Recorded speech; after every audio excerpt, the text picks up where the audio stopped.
Llegamos hoy al día miércoles en esta semana última de Jesús aquí sobre la tierra. Los evangelios no ofrecen información sobre lo que Jesús hizo el día miércoles. Como nuestra intención es hacer un recorrido lo más cronológico posible para que podamos tener una idea clara de cómo Jesús vivió sus últimos días antes de ir a la cruz, vamos a hacer hoy un breve repaso. Comenzamos el día sábado, donde Jesús es ungido en Betania al finalizar el día de reposo en casa de Simón el leproso. Luego el domingo el Señor entra en Jerusalén montado sobre un pollino, hijo de asna, cumpliendo la profecía de Zacarías capítulo 9, versículo 9, presentándose así como el príncipe de paz. El lunes sale temprano de Betania y al sentir hambre se acerca a una higuera que no estaba en un terreno privado, sino junto al camino, y como tenía follaje no encuentra fruto en él y la maldice. Era todo un mensaje simbólico que los discípulos comprenderían luego cuando al entrar en el templo, la casa de su padre, el Señor considera que la han convertido en un mercado y entonces vuelca las mesas de los cambistas, echa fuera a los mercaderes que estaban pisoteando, diríamos así, aquel sagrado lugar. El día martes el Señor enseña en el templo y tiene sucesivas confrontaciones con fariseos, con saduceos, con sacerdotes y principales del pueblo que entienden que Jesús les denuncia en sus parábolas. Denuncia su falta de temor de Dios y su mal hacer hacia el pueblo y hacia Dios. Juan capítulo 12 nos relata el pedido de unos griegos que le quieren ver y luego el Señor habla de su muerte con toda claridad, a la vez que se ha oído una voz desde el cielo diciendo que Dios le habría de glorificar. Algunos que están allí atribuyen el sonido a un trueno y otros dicen que un ángel del cielo le ha hablado. El Señor sale de Jerusalén ese día martes y llega al Monte de los Olivos, donde se sienta y responde a las preguntas de los discípulos sobre las señales que habrá de su venida y del fin del siglo.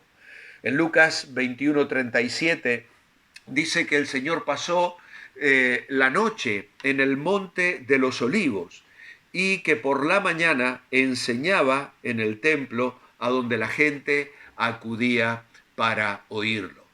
Luego, en la Biblia de Estudio Rairi, que justamente en el Evangelio de Lucas coloca una cronología sugerida de esta última semana del Señor, pues pone el día miércoles antes de comenzar el capítulo 22. Y solo esos 6 versículos primeros del capítulo 22 antes de señalar ya el día jueves, donde se celebra la cena del Cordero Pascual. Y dice así el evangelista: estaba Jesús cerca de la fiesta de los panes sin levadura, que se llama la Pascua, y los principales sacerdotes y los escribas buscaban cómo matarle porque temían al pueblo. Y entró Satanás en Judas, por sobrenombre Iscariote, el cual era uno del número de los 12. Y éste fue y habló con los principales sacerdotes y con los jefes de la guardia de cómo se lo entregaría. Ellos se alegraron y convinieron en darle dinero. Y él, Judas, se comprometió y buscaba una oportunidad para entregárselo a espaldas del pueblo. Aquí tenemos el relato de las actividades, no de Jesús precisamente, sino de personajes siniestros. Los principales sacerdotes y escribas que buscaban cómo matarle. También tenemos aquí descrito a Satanás, que toma posesión de quien le abre su corazón. Y esta es una muy seria advertencia. Hay personas que rechazan a Jesucristo, como lo hizo Judas, a pesar de vivir durante 3 años y observar la vida y el ministerio de Jesús. Aquel hombre abrió su corazón por decisión personal para dejarse llevar por las sugerencias del espíritu satánico. Y dice aquí que se comprometió a buscar la oportunidad para entregárselo a espaldas del pueblo. ¿Por qué hizo Judas tal cosa? Bueno, porque Satanás había entrado en su corazón. Hay que hacer plena justicia a este hecho que ha sido ya mencionado en Juan capítulo 13 versículo 23. La parte activa de Satanás en los hechos de la semana de la pasión no deben pasarse por alto. Ya desde el Génesis se decía que la serpiente habría de morder en el calcañar, aunque ella finalmente habría de ser pisoteada. Sin embargo, esto no exime de culpa a Judas, porque Judas es culpable de no haber resistido al diablo. Este hombre, aunque enteramente responsable de sus propias obras, era un instrumento del diablo. Mientras otras personas, al darse cuenta que ya no podían concordar con Cristo ni tolerar sus enseñanzas, dice la Escritura que se apartaron de él. Por eso Jesús les preguntó a los discípulos, ¿queréis acaso iros vosotros también? Y Pedro respondió, Señor, ¿a quién iremos? Tú tienes palabras de vida eterna.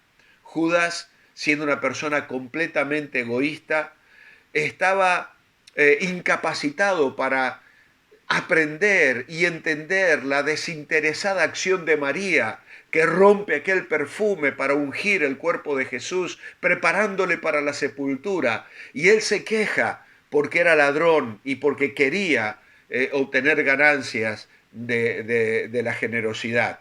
Él no entendía ese lenguaje, el idioma del amor. Fue el diablo quien instigó a Judas para que traicionara a Jesús, para que lo entregara en las manos del enemigo. Y Judas se comprometió. Me llama poderosamente la atención de este versículo 6 de Lucas 22. Se comprometió y buscaba una oportunidad para entregárselo. ¿A qué nos vamos a comprometer tú y yo hoy?